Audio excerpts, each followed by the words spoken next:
नमस्कार। भारतीय ज्ञान श्रृंखला में आज का विषय है वैदिक वाङ्मय। इसके पूर्व मैंने आप लोगों को वेद की परिभाषा और वेद के स्वरूप के विषय में बतलाया था। साथ ही यह भी बतलाया था कि भारतीय संस्कृति, परंपरा और धर्म को जानने के लिए वेद का कितना महत्व है। तो इसके पहले वाले वीडियो में हमने जाना था कि वेद जो है, वेद का स्वरूप 4 भागों से मिलकर के बनता है: मंत्र, ब्राह्मण, आरण्यक और उपनिषद। आज हम उसी चर्चा को आगे बढ़ाएंगे और इन चारों का पृथक पृथक स्वरूप ज्ञात करेंगे।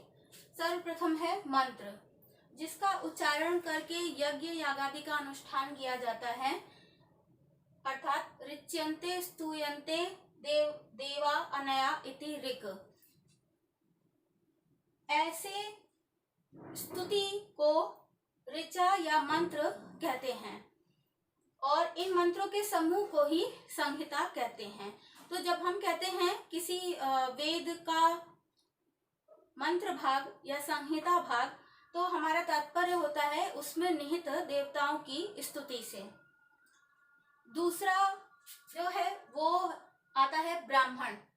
तो जो देवताओं की स्तुति हम करते हैं और उनके निमित्त यज्ञ यागादि करते हैं, तो उसको बतलाने के लिए वेद का ब्राह्मण भाग हमारे सामने आता है, जो यज्ञ के क्रियाकलाप एवं उनके प्रयोजनों की व्याख्या।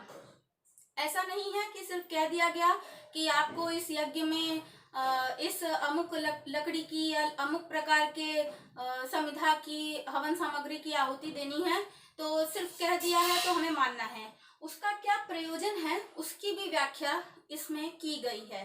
तो जो लोग ये प्रश्न उठाते हैं या कहते हैं कि यज्ञ से प्रदूषण होता है इत्यादि इत्यादि, तो उनको ज़रूर ये देखना चाहिए, क्योंकि हमारा जो वैदिक साहित्य, वैदिक वाङ्मय है, उसमें भांति भांति के यज्ञों की व्याख्या की गई है कि किस हेतु, किस निमित्त कौन सा यज्ञ करना चाहिए। और ये केवल कपोल कल्पना नहीं है। जब आप इसके वैज्ञानिक दृष्टिकोण को देखेंगे तो आपको इसका सही अर्थ, जो इसमें निहित अर्थ है, वो पता चलेगा। आज भी यह शोध का विषय है। बहुत सारे ऐसे वृक्षों की लकड़ी को यज्ञ में डालने का विधान है जो कम कार्बन डाइऑक्साइड उत्सर्जित करती हैं, और उन विशिष्ट प्रकार के वृक्षों का ही उसमें विधान किया गया है। साथ ही यज्ञ में जो घृत डाला जाता है वो अग्नि के माध्यम से शतगुणा उसके अणु टूट जाते हैं और वो उसके माध्यम से संपूर्ण वातावरण में फैल जाता है। ये तो हम जानते हैं कि जब भी हम किसी दवाई का या किसी चीज़ का बहुत सूक्ष्म चूरा बना करके अगर हम उसका सेवन करते हैं तो वो जल्दी फायदा करती है, क्योंकि वो अपने सूक्ष्मतम अणुओं में टूट चुकी होती है और वो जो हमें लाभ पहुंचाने में उसकी जो गति है वो तेज हो जाती है। तो यज्ञ भी एक तरह से यही काम करता है और पर्यावरण को शुद्ध बनाए रखता है। तो इसके पश्चात आता है वेद का जो आरण्यक भाग है। आरण्यक से तात्पर्य है अरण्य, अर्थात वन में होने वाले अध्ययन, अध्यापन, मनन, चिंतन के विषय। साथ ही जो वैदिक यागों का आध्यात्मिक और दार्शनिक पक्ष। ब्राह्मण भाग में उसके क्रियाकलाप और उसके प्रयोजनों की व्याख्या थी, और आरण्यक भाग में उसका आध्यात्मिक और दार्शनिक पक्ष प्रतिपादित हुआ है। और ये मुख्यतः अरण्य में रह करके जो वानप्रस्थी और संन्यासाश्रम के जो ऋषिगण होते थे या जो व्यक्ति होते थे, वो आरण्यकों का अध्ययन अध्यापन करते थे। इसके पश्चात आता है उपनिषद। ये उपनिषद जो है, आरण्यक जो है वो उपनिषदों के ही पूर्व भाग हैं। तो उपनिषद जो है वो आरण्यक ग्रंथों की आध्यात्मिक जिज्ञासा, मनन, चिंतन का सुव्यवस्थित और परिपक्व रूप है। यानी जो बातें यहाँ पे मनन चिंतन आरण्यकों में किया गया है, उसको और सूक्ष्मता से और सुव्यवस्थित रूप से और सरल रूप से, परिपक्व रूप से उपनिषदों में प्रकट किया गया है।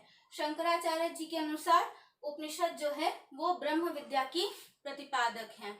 तो प्रत्येक वेद का मंत्र भाग होता है, यानी संहिता भाग होता है, जिसे हम अगर वेदों के नाम, ऋक, चारों वेदों के नाम से कहें तो ऋक संहिता, यजुः संहिता, साम संहिता और अथर्व संहिता। प्रत्येक वेद का ब्राह्मण होता है, प्रत्येक वेद का आरण्यक होता है और प्रत्येक वेद का उपनिषद होता है।